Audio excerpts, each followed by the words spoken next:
ॐ नमो नारायणाय ॐ नमो नारायणाय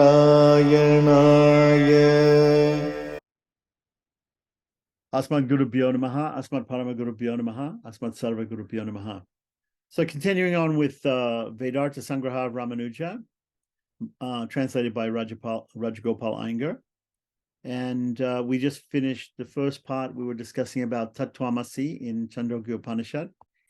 And we came to this part where we we're talking about Sarvanam, basically. We're talking about how all the names of things in the material world actually have an inner meaning because they have an inner ruler and controller, which is Sriman Narayana, or as we call in Vedanta, we call him the Supreme Brahman, right? So he is the inner ruler. So so those who have studied Vedanta are on the other hand aware, as a result of their study of Vedantic texts, that since all things are created out of Brahman and have Brahman as their inner ruler, they have Brahman as their soul, and that all words therefore signify Brahman as all things as his modes or attributes, prakara. So it may be asked, well, if so, the significance of words like cow as denoting the respective object commonly understood in ordinary life will be affected adversely, right? So this is an objection. The objection to the idea, because we were talking about Tattvamasi, that thou art, and we were saying that Tat and Twam, right, both mean the same thing. They mean the Supreme Brahman, but because the Advaitin says that Twam, or you, that thou art, right? Thou means Shwetaketu, who is the person that Shwetaketu's father is addressing this to, and he's saying that you are the Supreme Brahman, Shwetaketu. But the Advaitin is misunderstood and is thinking it's Shwetaketu, the body, the mind, and the soul of Shwetaketu, which is the Supreme Brahman. But we understand that it is the inner controller of the soul, the inner soul of the soul of Shwetaketu, who is the Supreme Brahman, like that. So here, the objection, then somebody makes the objection, okay, if you're going to say that everything means Brahman, right, ultimately, because Brahman is the inner controller of everything, then we won't understand it when we talk to each other and we use simple words like cow to describe an object, an animal that's standing there in the field. Then this will affect the way that we use words if we give a different meaning to them. So the answer to that is it's not so. That's not true. When it is stated, I will endow them with names and forms, meaning the Supreme endowed all these other things with names and forms, it means that all the words are expressive of or signify Brahman, who has his attributes as Chit and Achit. Chit meaning the individual souls, and Achit meaning matter. Since the Supreme Being, who is the primary part of the significance of the word, the signification of the word, right, is not capable of being understood by such means as perception or pratyaksha, right? And if we look in the Vedanta Sutras, we can understand the Supreme Being cannot be understood by pratyaksha or simple sense perception, right? So laymen who use the word think that its signification becomes complete in what is only a part, and that a secondary part of its signification, right? So an ordinary layperson or any of us in normal conversation, when we talk about a cow or some other object like that, we're not talking about the inner meaning of that word as the antaryamin or the soul of that cow, Sriman Narayana, right? We're just talking about the external, the body and the mind and even the spirit, the Atman involved. We're not talking about the Paramatman.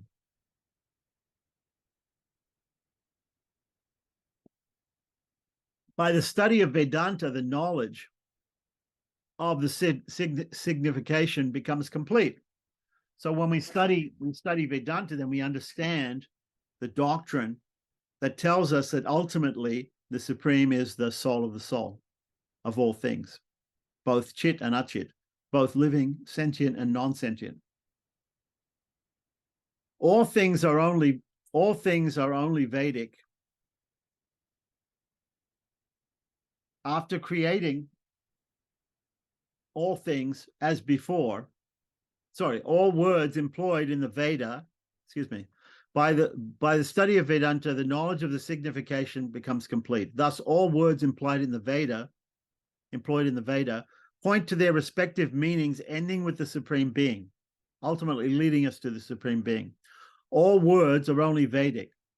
After creating all things as before, as in the previous creations, remember we're talking about after the pralaya, the souls, they are in susupti, they're in a very subtle state, and also matter is in a very subtle state, and is practically unrecognizable, undifferentiated from the Supreme.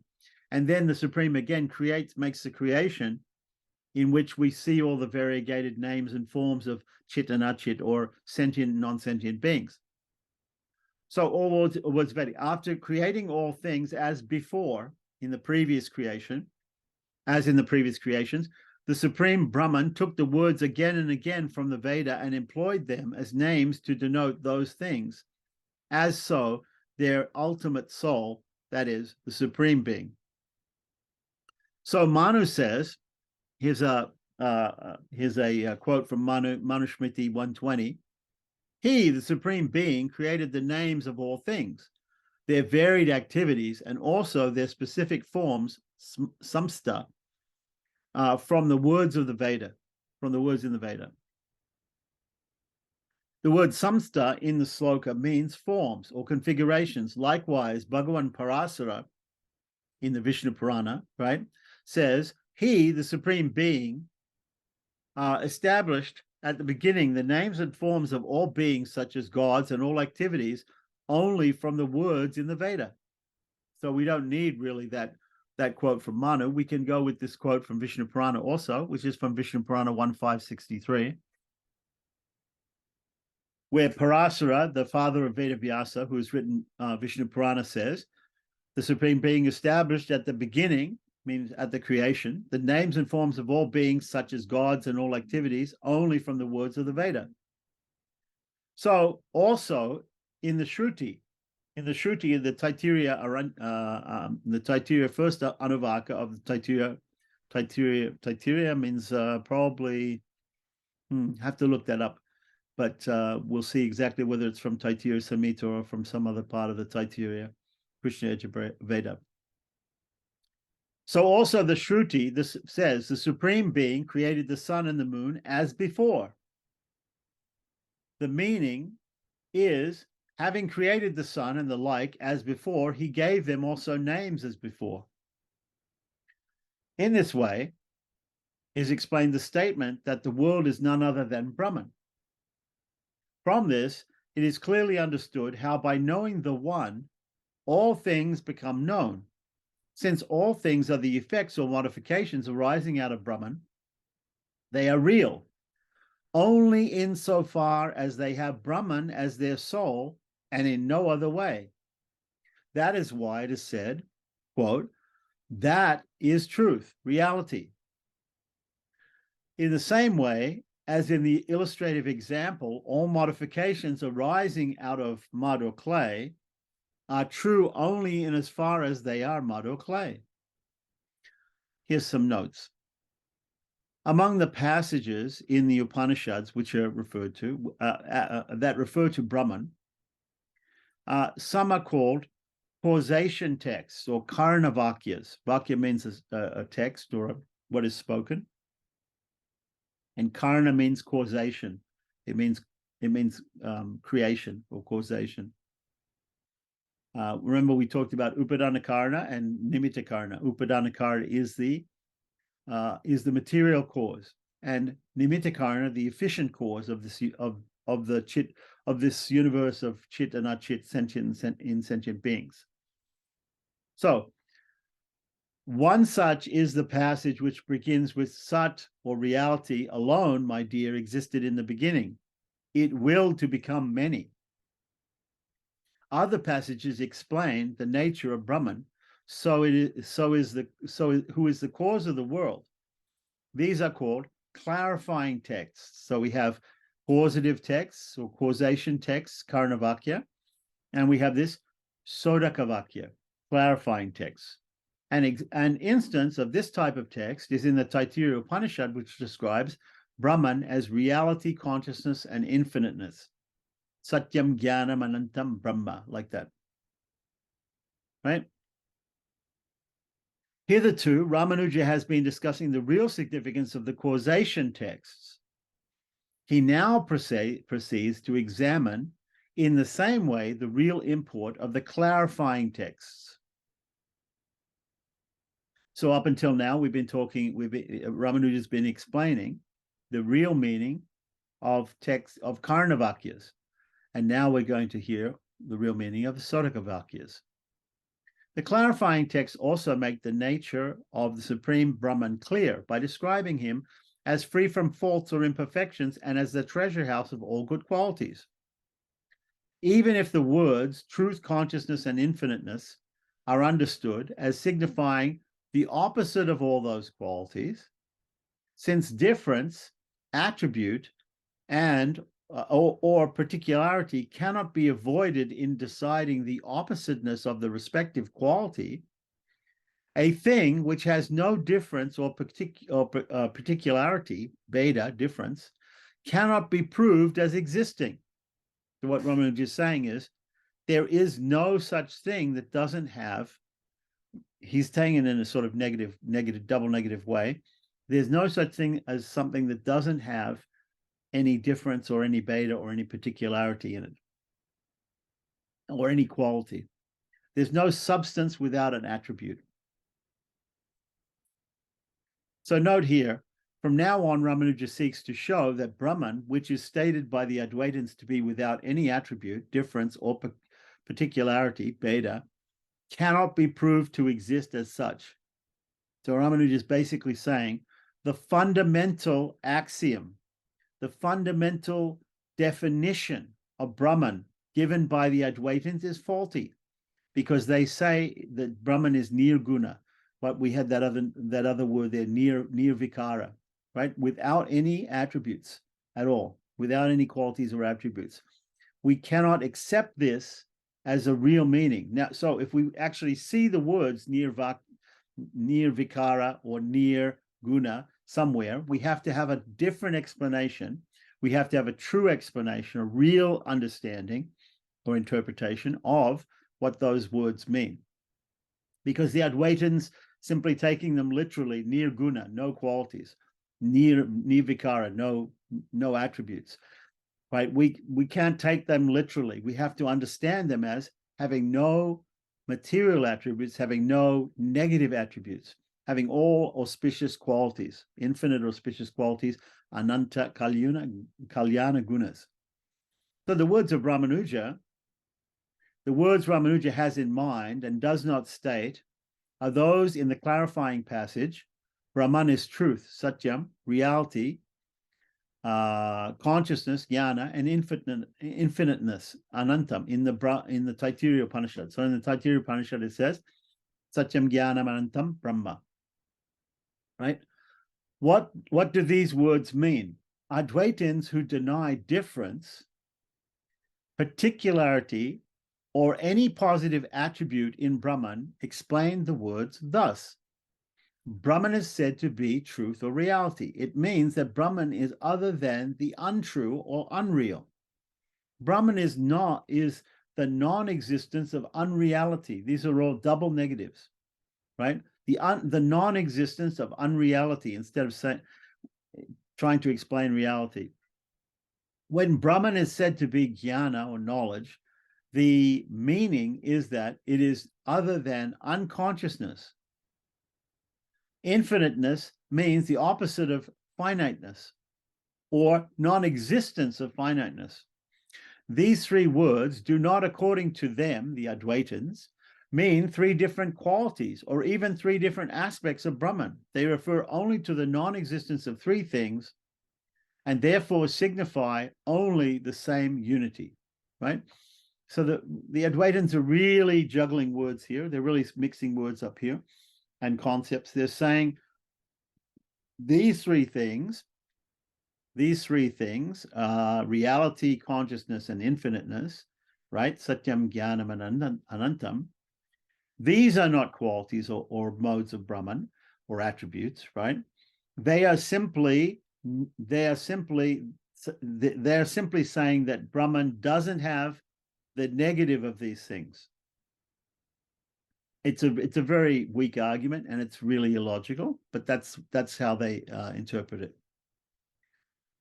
So he's saying they refer only to the non-existence of the three things and therefore signify only the same unity.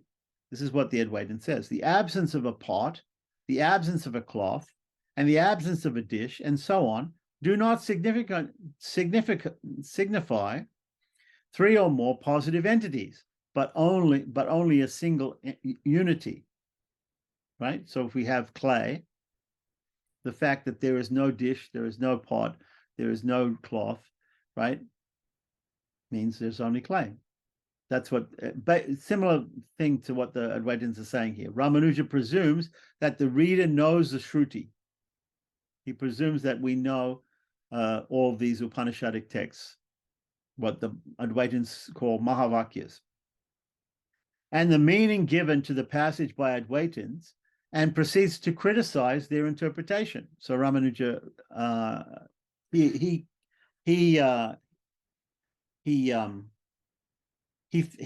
suggests, Ramanuja presumes that we know all these, we all know all these texts, and that we know what the Advaitins say, and so he's just simply criticizing them. Advaitins say that these three words, truth, consciousness, and infiniteness, should not be interpreted as three different qualities relating to Brahman. Their reason is that if there are three different adjectives or attributes to a substantive, they would mean three different objects possessing these respective qualities. They cite as an example the phrase, the cow with broken horns, without horns, and with horns intact. These three attributes would imply three different cows and not a single cow. So also, if truth, consciousness, and infiniteness are taken as three positive attributes of Brahman, the unity of Brahman would be impossible. So that's what the Advaitins say. That's a pretty weak example. Ramanuja's answer to this objection is as follows.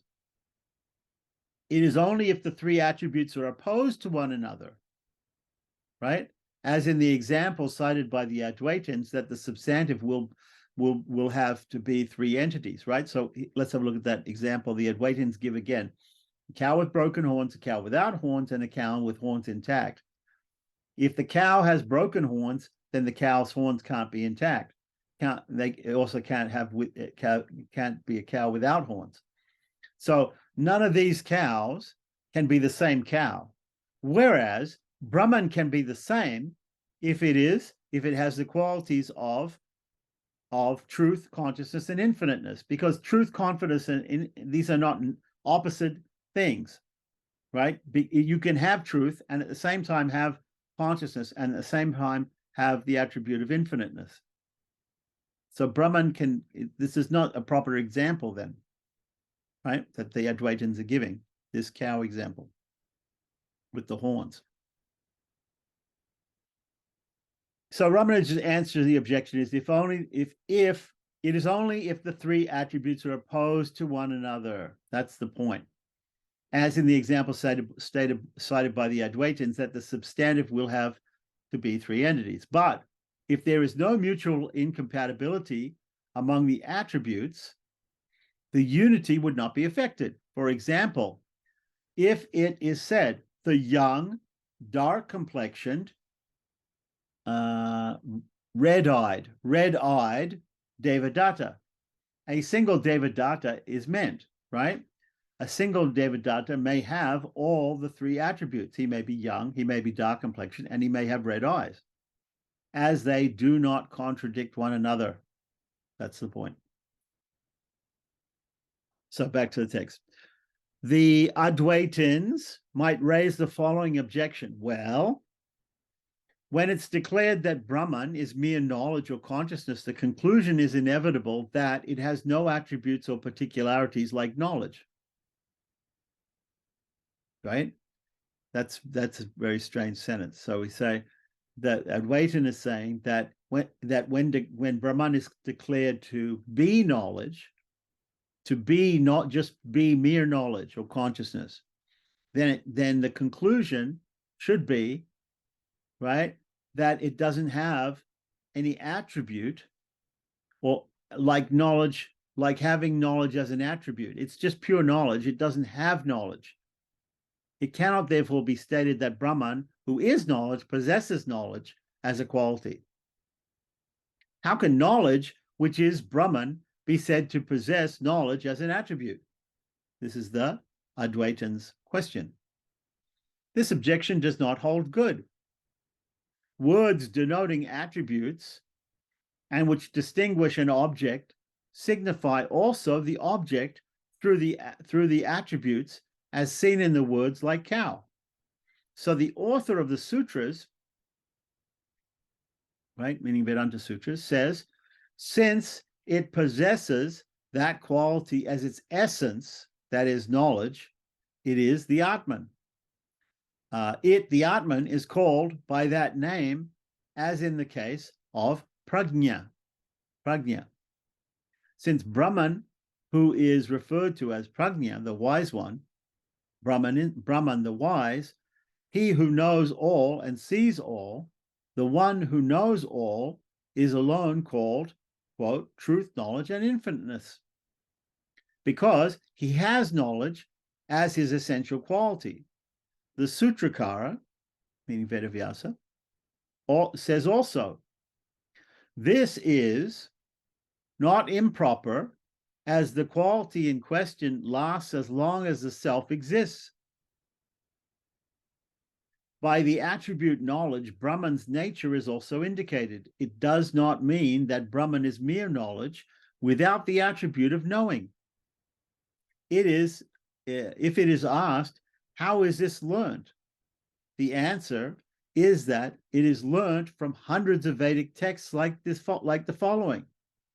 Okay, so we had before the quotation from Brahma Sutras before. This is not in the quote is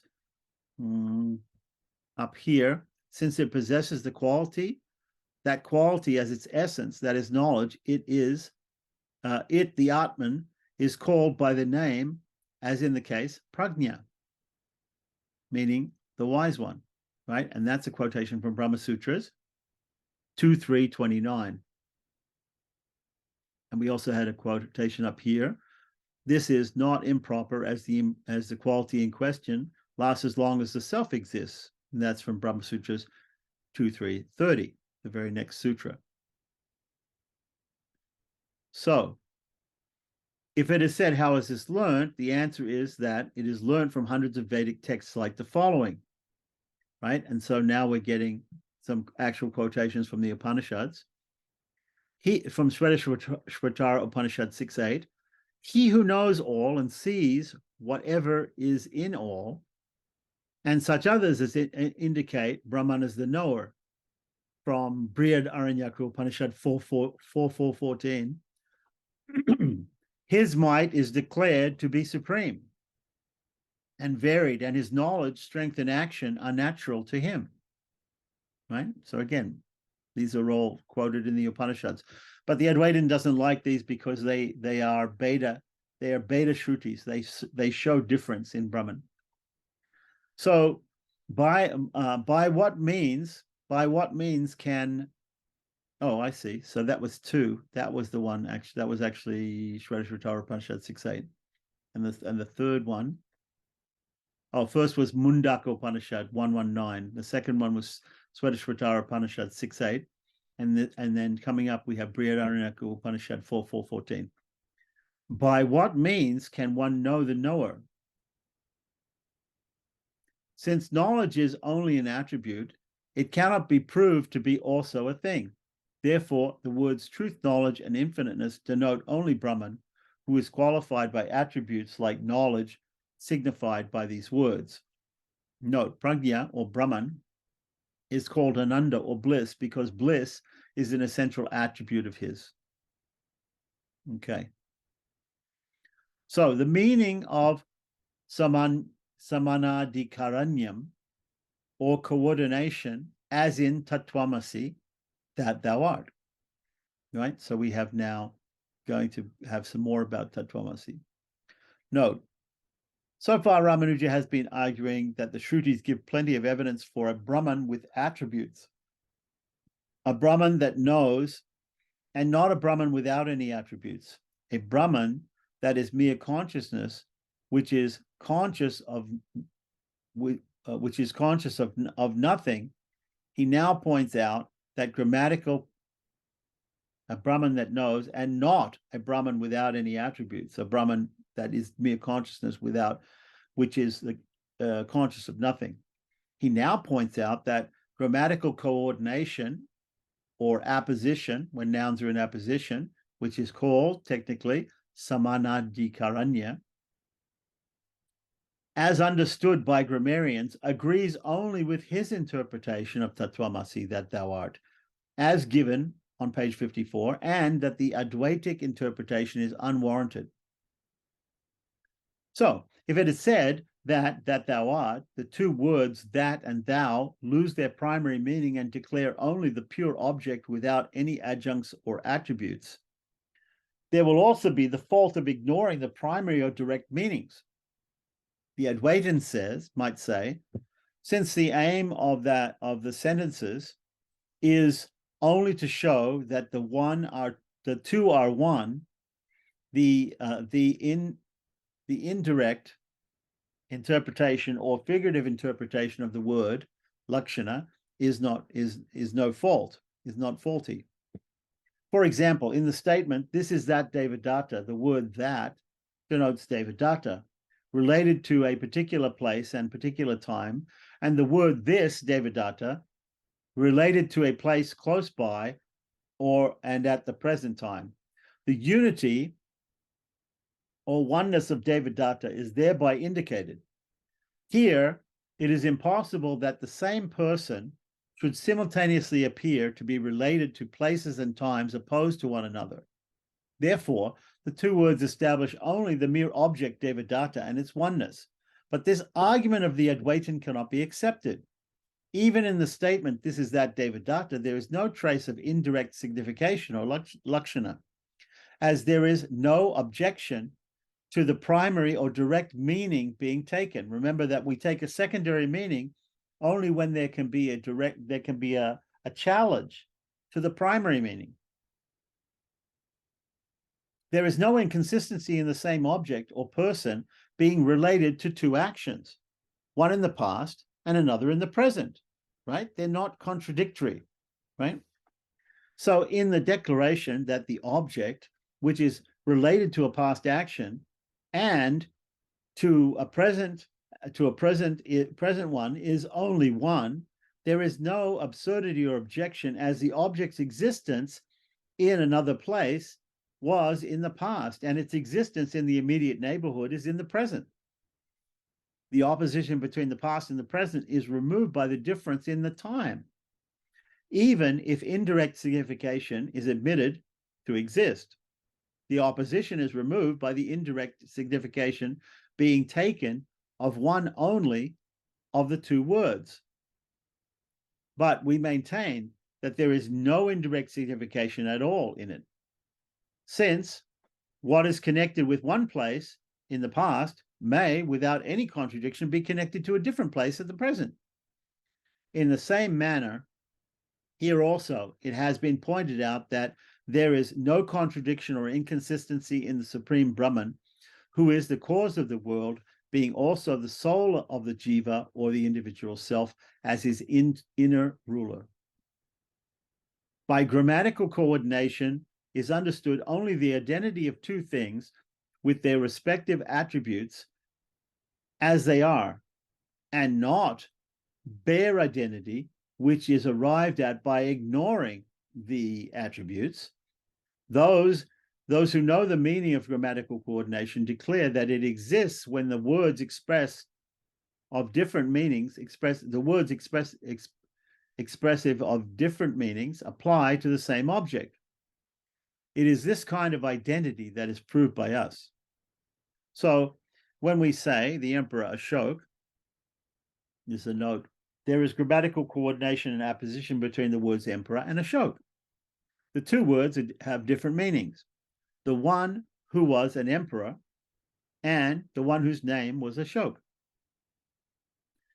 These two attributes meet in the same individual when there is grammatical coordination, samanyadikarnya. Further, it is not proper to determine the purport of the sentence occurring at the end of the context in a manner different from or opposed to what is said at the beginning, right? So this is another point, that we cannot analyze a sentence, a part of a sentence or part of a saying like that in one way, and the other part in another way. For at the beginning, by the text, it willed to become many. For at the beginning, by the text, it willed to become many, and other texts, Brahman's will, being ever realized, and his being the sole cause of the world, are declared. Right, so there are other texts that also confirm this beta, this difference. And opposed to this is the doctrine that Brahman is the seat of avidya, or ignorance, or nescience.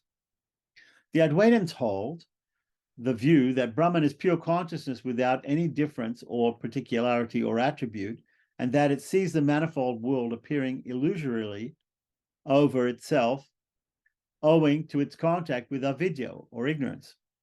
Moreover, Shabda, verbal testimony from the Shruti, from the Vedas or Upanishads, obtains its validity as a result of words signifying different meanings and of sentences signifying the relation between these meanings.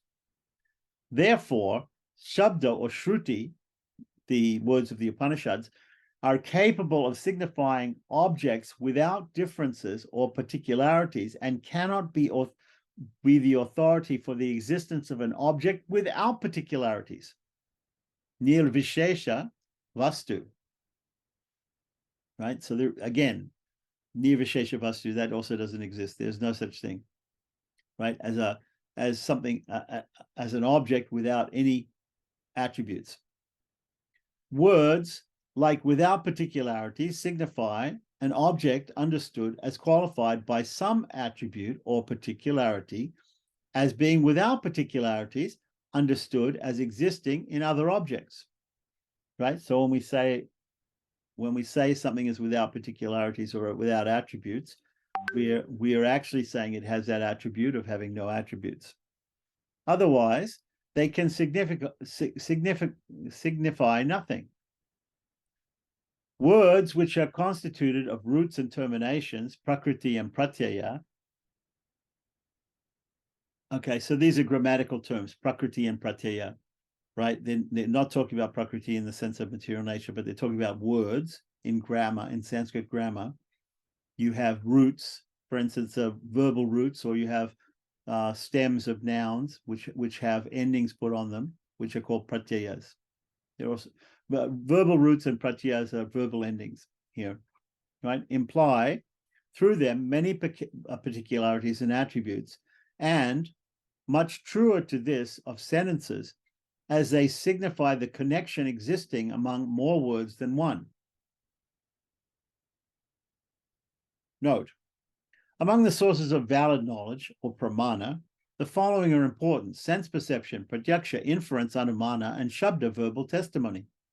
That is, the words of one whose reliability is unquestioned. Advaitins who speak of Brahman as something without particularities or attributes rely on the sense rely on the authority of Shabda or Shruti, the Upanishadic statements, which they consider superior to sense perception in its validity. This explains the relevancy of Ramanuja's argument given above. It may be said by the Advaitins, we do not say that Shabda, right, verbal testimony or scripture, is the authority for the existence of a self-luminous thing which has no particularities. A thing whose existence is self-established, svata siddha, right? Self-established, right? Svata siddha, svataha siddha, does not require any proof or authority. By all the texts of the Shrutis or the Upanishads, right, all attributes or particularities that appear illusory on Brahman, such as being and knower, are denied. Again, when all particularities disappear, the thing in itself, Brahman, unrelated to any attribute and self-luminous, stands by itself. This is what they say, the Advaitins say. But this cannot be. By what word is this thing, Brahman, indicated when its attributes or particularities are denied? If it is said by the word jnapti or knowledge, it cannot stand to reason. That word too relates to a thing with particularities and attributes, as particularities are denoted by the base and the termination, prakriti and pratyaya, right? So we have prakriti and pratyaya. We have nya and the ending ti, like that. So the root nya means to know. It implies an object that is known and a subject, an agent that knows, and denotes also a special kind of action, kriya, in other words, knowing, which has the particularity of distinguishing it or marking it off from other actions. By the termination, the gender, the number, singular, dual, or plural, and the like are indicated. If these particularities given above are ignored, the self-luminous nature of Brahman cannot be proved, for it is by its power of illuminating other things that the self-luminous or the jnapti Brahman is established. Note, we infer that a thing is self-luminous from the fact that of its being the cause of illuminating other things by its relation to them. Illuminating means making them fit to be talked about. Furthermore, if the whole of Brahman shines forever and by itself, no false superimposition of illusory attributes would be possible in it. While the nature of the rope shines as such, no illusory attributes can be superimposed on it. That is just the reason why you postulate that avidya or ignorance or nescience which conceals or obscures Brahman, hence that phase, amsa of Brahman, right, which has been obscured is the scope or aim of the corrective or rectifying knowledge found in the scripture. Otherwise, there would be no manifestation of corrective power in it. The illusion of serpentness, remember, so we're talking about here again that illustration of the robe, which is seen or mistakenly seen to be a serpent in dim light, right, in a dark room. The illusion of serpentness disappears when the ropeness, which is other than the rope and is in the rope, shines. Right? So when the form of the rope appears to be clear, when we turn the light on, the serpentness disappears. Right? If a single attribute or particularity, vishesha, that is, its being capable of being obscured or concealed, is expressed in shabda or verbal testimony, shruti, then it would become possible for Brahman to be qualified by all the attributes assigned to it in all the texts of the Veda. Right? So if even a single attribute or particularity right, is being capable of being obscured or concealed. It's being capable of being obscured or concealed is expressed in the Veda, in the Upanishads, the Shabda, the verbal testimony. Then it would become possible for Brahman to be qualified by all the attributes assigned to it in the text of the Veda, all the texts of the Veda. So, to those who feel bound by the authority of the Pramanas, valid sources of knowledge, there is no proof of any kind for the existence of a thing without peculiarities or attributes. Let me say that again. So, for those who feel bound by the authority of the Pramanas, and we should all feel bound by the validity of the Pramanas, because we've proved the other places we've proved that the Pramanas are valid sources of real knowledge, true knowledge. There is no proof of any kind for the existence of a thing without particularities or attributes. There is no such thing as a thing without any attributes at all.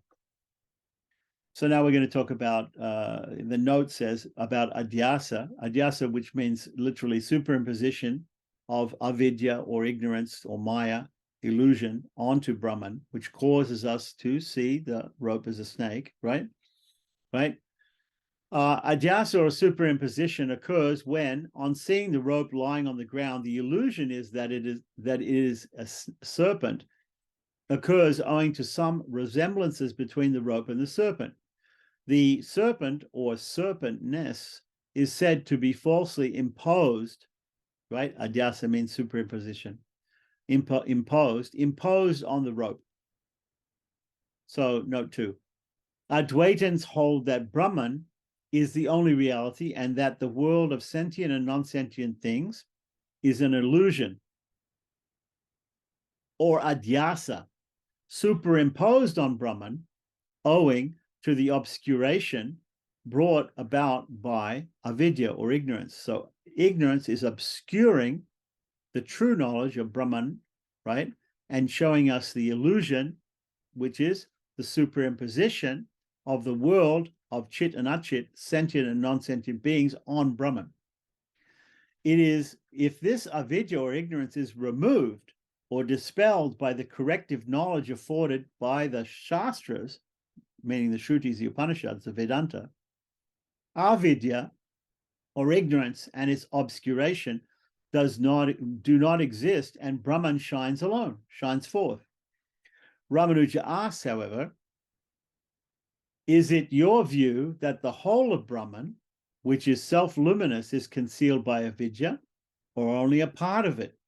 That's a very good question. If we want to ask the Advaitin so far has been saying that Brahman is concealed by this avidya or ignorance or maya, right? By superimposing this illusion of the material world of chit and achit, sentient, insentient things upon it.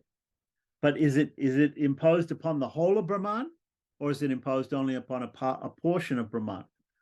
Right? So that's what Ramanuja is asking here. If you say the whole of it, it would mean that Brahman ceases to exist. If you hold that a part of it is obscured, the rest shines forth.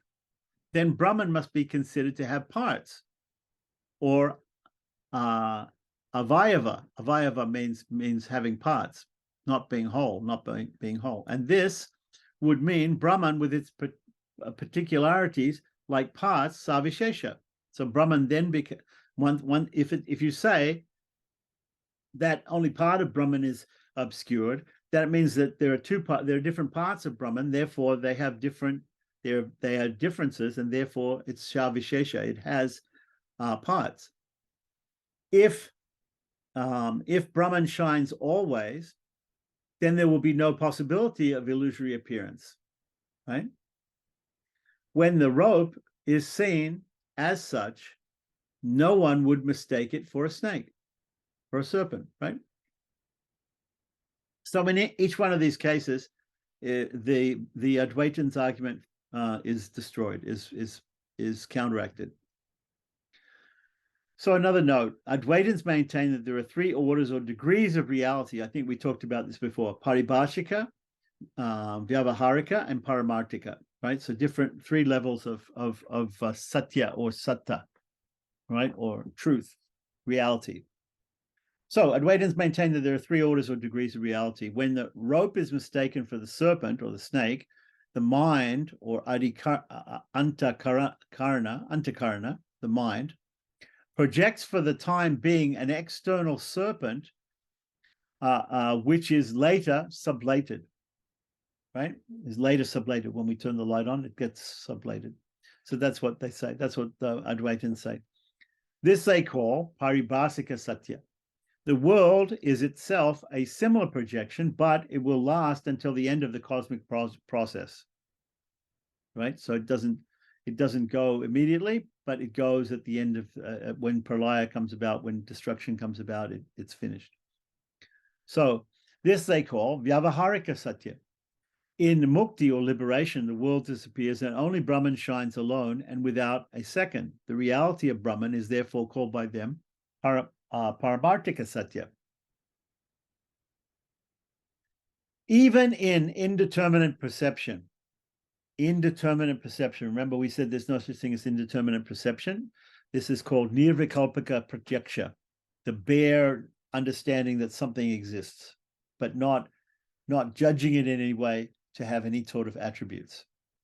The object always appears as possessed of attributes, even in what they call, nobody can really give an example of nirvikalpika pratyaksha, but in case they try to give an example, the object of that nirvikalpika pratyaksha or indeterminate perception always has some sort of attributes. Otherwise, in the determinate perception, savikalpika pratyaksha, which that follows, right? So again, to explain the difference between nirvikalpika pratyaksha and savikalpika pratyaksha, the point is, the very first time you see something you've never seen before, you don't recognize it. The second, that is called nirvikalpika pratyaksha. The second time, you think, oh, I've seen that before. So you've never seen an elephant. So the first time you see it, you're a little bit bewildered because you don't have any frame of reference. You don't know what that animal is.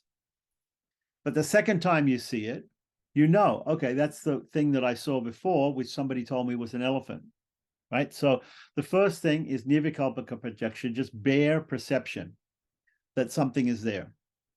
The second is savikalpika. Nir means without, sa means with.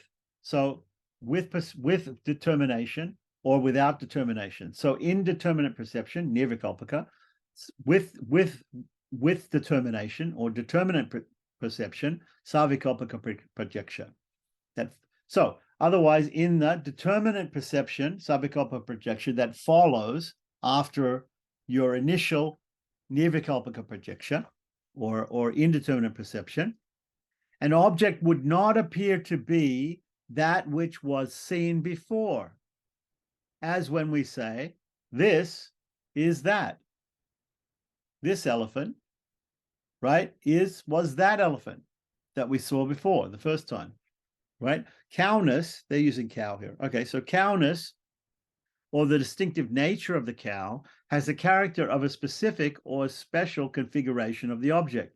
Therefore, even at the time of the indeterminate perception, even at the time when we see a cow for the first time, the object possessing that configuration appears to us as of this form. In the second and later appearances of the object, the same configuration appears to exist also in many other objects, other cows. What is peculiar to the second and later perceptions is that the feature which is characterized by the configuration is seen to persist in more objects than one, and so is an attribute of more objects than one. Therefore, the second and other perceptions are called determinate perceptions. So what Ramanuja is basically saying is, right here, that what is it about determinate perception, the secondary perceptions, right, that you have when you see a thing for a second or a third time, right, that makes you equate it with the thing that you saw in the first place, when you didn't know what it was. So why is it that when you see an elephant for the second or third or fourth time, or a cow in this case, right? Why is it that you equate that with the cow that you saw the first time when you didn't know what a cow was or an elephant was, right? So that is only because when you first saw it, either the cow or the elephant, you noticed the particular attributes that it had. And therefore, when you see it again, you notice those attributes again, and therefore you remember that it's a cow or an elephant because they're the same attributes. So the note says, so far, Ramanuja stated that verbal testimony in scripture does not support the existence of an object without attributes. There is no object without attributes, right? Nirvishesha, vastu, or nirvikara, or nirguna. There's no such thing as these things, right?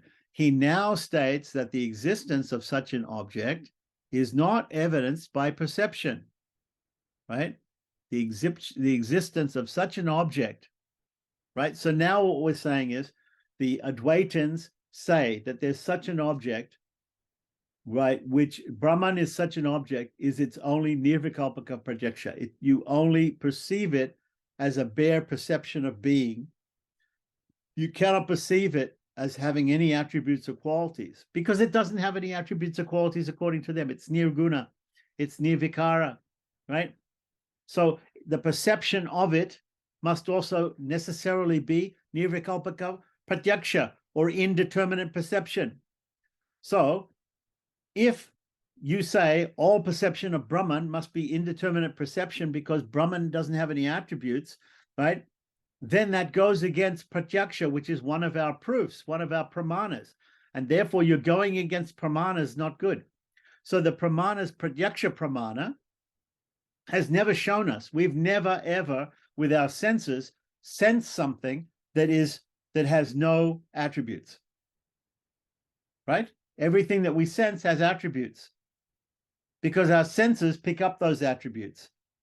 Right? We either see the attributes, we taste the attributes, we feel the attributes, we smell the attributes of different things. Right? We cannot sense with our senses something which has no attributes. So therefore, what Ramanuja is saying is that contradicts the pramana pratyaksha, sense perception. He now states that the existence of such an object, like what the Advaitins say is Brahman, that has no attributes, is not evidenced. We've never seen it, according to pratyaksha. Okay, for the same reason, that is, that even in indeterminate perception, the object is perceived only with its attributes, which is what I just said. The beta view, right? So remember, we have the two schools of beta, of Bhaskara and Yadava Prakash, right? Held by Bhaskara and Yadava Prakash, that the same object has a twofold nature, being both different and non-different from others, stands refuted, right? So first thing is, there's the Abheda view. The Abheda view of the Advaitins, right? The monistic view is that Brahman has no attributes, right? The beta view is that there are attributes, right? If there's a school that says that there's Abheda and beta, right? Only the Abheda can be correct because we just pointed that out. Only the beta can be correct. The Abheda cannot be correct. The differences, because the Supreme Brahman has attributes. If the Supreme Brahman has attributes, then that means that he can't have not attributes. So this twofold view of Bhaskara and Yadav Prakash includes the Abheda view. And since we just proved that the Abheda view is incorrect, that Brahman does have attributes, right? Therefore, Bhaskara and Yadav Prakash are also incorrect, right? The beta view held by Bhaskara and Yadav Prakash, that the same object has a twofold nature, being both different and non-different from others, stands refuted. Okay, so right there, Ramanuja has refuted beta beta. The configuration, samsthana, is an attribute, prakara, of the object possessing the configuration or outline, and is therefore a different entity from the prakarin, or object which has the attribute. Let's hear that again.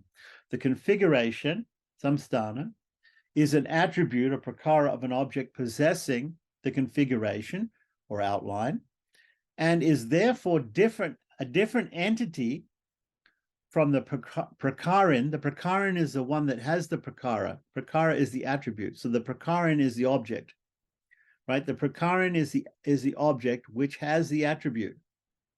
Correct. But since it is an essential and inseparable attribute, okay, so attributes are admitted. If we admit that the Brahman has attributes, but they're essential attributes, but since it is an essential or inseparable attribute, it cannot stand apart from the object and is also incapable of being perceived separately. From these two causes, the object should be known to be considered as being twofold in nature. Okay, so this is perhaps the Beta Beta Vardins objection to being refuted here. So they're saying binna binna. Binna binna means divided and undivided, right? So all along, the author has been criticizing the doctrines of the Advaitins. In this paragraph, he points out that his refutation of the doctrine of indeterminate perception, not nirvikalpaka pratyaksha, held by the Advaitins, is enough also to disprove the main doctrine of Beta Beta Vad, right? Beta Beta thinkers. Very important. Note 2, Advaitins hold that in the first or indeterminate perception, nirvikalpaka pratyaksha, the attributes of an object are not perceived. The perception is only of the nature of an is, a being, without any distinguishing feature or attribute. They maintain that the perception is only of asti. Asti is the verb to be in it is. It means it is in Sanskrit, or existence, and that the particularity, such as pots, cloths, etc., is illusory. Okay, so that's what they say. Now, note on Bhaskara and Yadav Prakash. Bhaskara and Yadav Prakash reason as follows.